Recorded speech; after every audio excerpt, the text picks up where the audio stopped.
melakukan pendakian itu seyogyanya memang ucapannya jaga ya Mas ya? Atau jaga sikap. Kalau buang sampah juga jangan sembarangan, biar alamnya juga tetap terjaga, dan penunggu yang menempati di situ sebelum kita itu juga dalam tanda kutip tidak tersinggung gitu ya, tidak terganggu.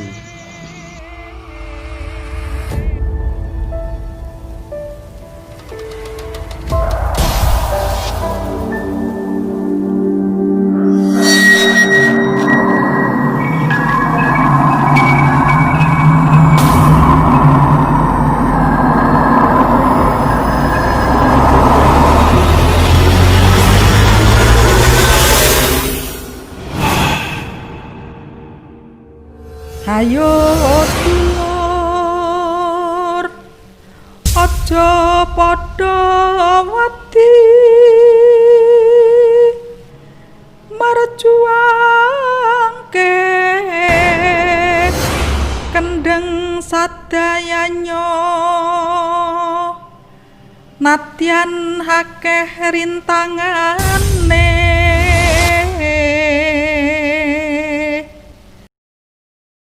Baik, selamat malam teman-teman Jejak Kembara TV.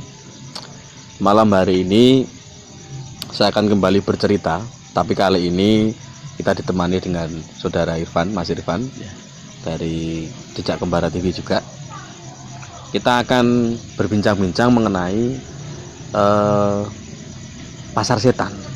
Jadi dia Gunung Lawu biasanya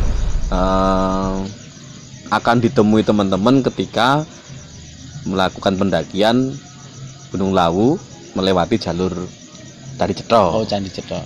Itu ada sebelum sampai puncak itu kan ada namanya daerah Pasar Dieng itu, dan itu mitosnya atau cerita yang beredar itu memang sangat menyeramkan di daerah itu. Saya juga pernah dengar sih Mas, kalau di sana itu horor gitu ya, mistis, banyak mistisnya.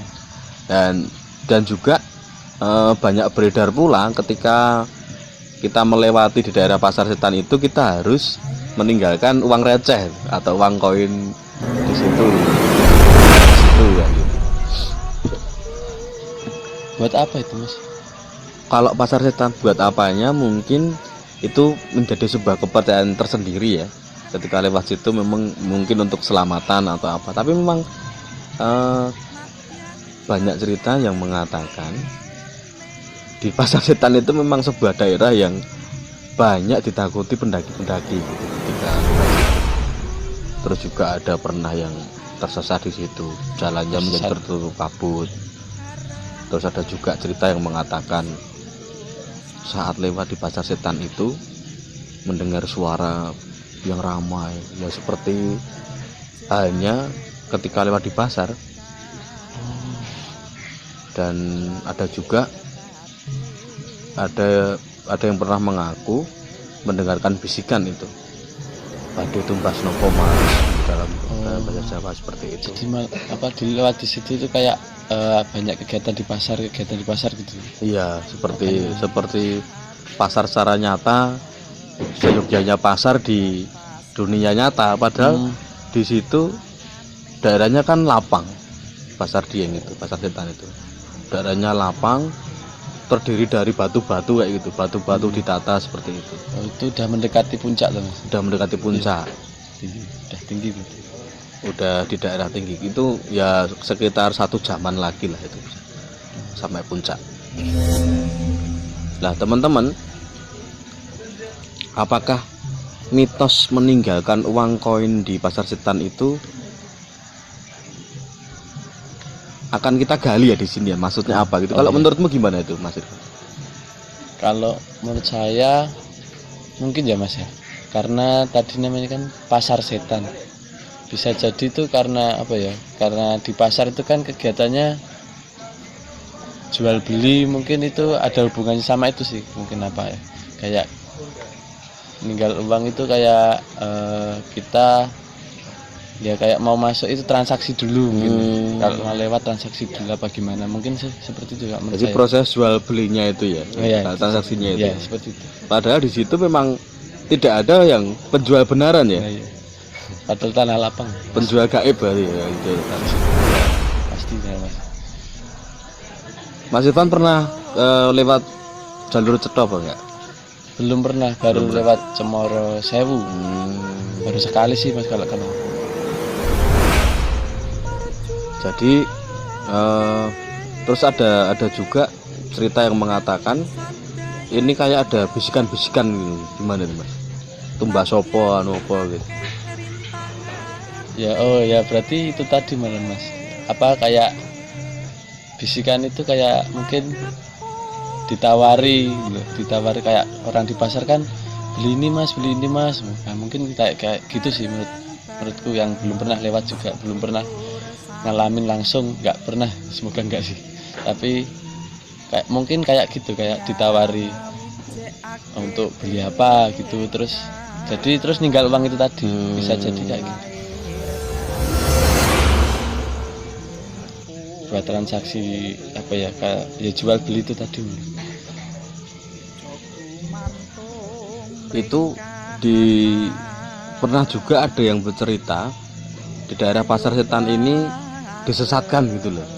Kalau pendaki yang tidak menaati peraturan atau yang membuat sesuatu yang neko-neko itu katanya pernah disesatkan gitu. Jadi jalurnya itu disebut palsu seperti itu.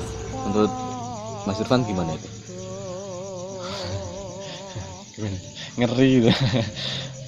Jadi gara-gara nggak ngasih uang itu tadi ya. Oh, Atau jadi, gara-gara sebelum sampai di daerah Pasar Setan itu banyak yang melanggar peraturan lah ya, omongannya tidak dijaga, kelakuan tidak dijaga, misalkan kencing sembarangan, terus berkata-kata kotor gitu. kalau menurut saya, kalau emang sebelum sampai situ emang udah apa Mas, perilakunya, perbuatannya udah nggak baik, terutama di gunung ya. Sebenarnya mungkin kayak apa ya, yang penghuni yang nggak kelihatan itu mungkin ya juga kayak terganggu pastinya, karena kita aja yang pendaki biasa kadang juga terganggu kalau ada orang buang sampah sembarangan gitu, ada orang-orang yang omongannya mohon maaf kurang baik, miso-miso kayak gitu kan, kadang terganggu, apalagi yang emang udah kayak ibaratnya penunggunya gitu.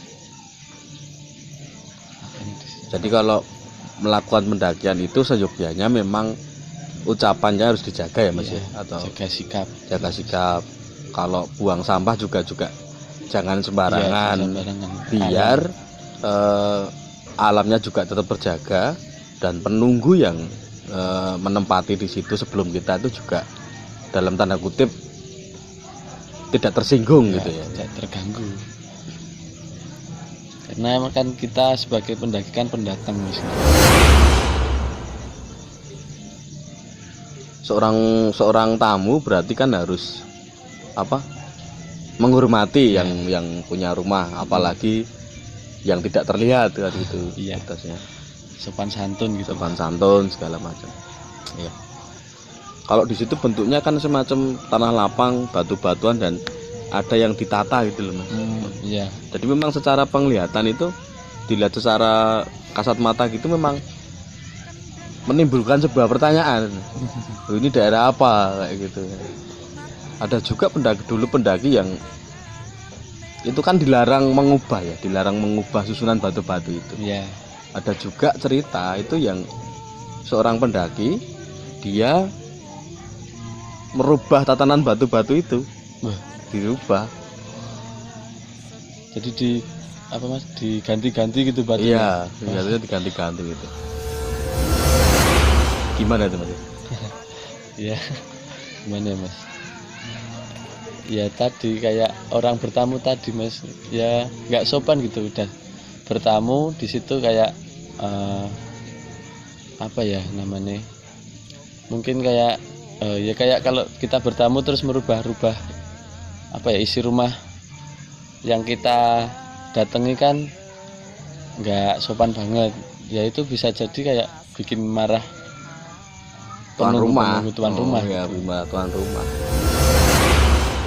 Kan secara orang bertamu kan walaupun emang kalau orang tamu namanya raja ya mungkin Iya. ya, tapi tetap harus tahu apa tingkah lakunya tetap harus dijaga. Jadi kalau nanti teman-teman suatu saat melakukan pendakian di Gunung Lawu via jalur Candi Cetha itu jangan sampai teman-teman kalau melewati Pasar Setan ini atau Pasar Dieng ya lebih populernya itu, jangan sampai di situ merubah struktur atau tatanan batu-batu yang sudah ada gitu Mas ya. Ya. Karena seperti dikatakan Mas Irfan tadi, kalau kita sebagai pendaki itu diibaratkan sebagai tamu gitu, tamu yang datang ke rumah seseorang gitu. Dan apapun harus sopan, omongan dijaga dan jangan celandaan ya Mas ya. Bener, Mas. Kalau nanti teman-teman melanggar hal-hal itu ya resikonya bisa tahu sendiri karena memang sudah banyak kejadian yang terjadi di situ. Hilang di Pasar Setan dan sampai sekarang tidak balik juga ada Mas. Makanya untuk teman pendaki kita yang sampai sekarang tidak balik itu entah bagaimana nasibnya, yang penting kita tetap mendoakan dan ya berdoa aja ya Mas ya, untuk keselamatan atau segala macam. Ayo Baik, itu teman-teman sedikit ulasan dari kita ya, sedikit cerita. Kalau teman-teman pengen kasarannya dihormati sebagai tamu di rumah orang lain, berarti hormatilah yang punya rumah atau tuan rumah. Tetap safety di pendakian dan aman, serta berdoa, serta jaga kelestarian alam ini. Dan salam lestari. Bareng-bareng sedulur sami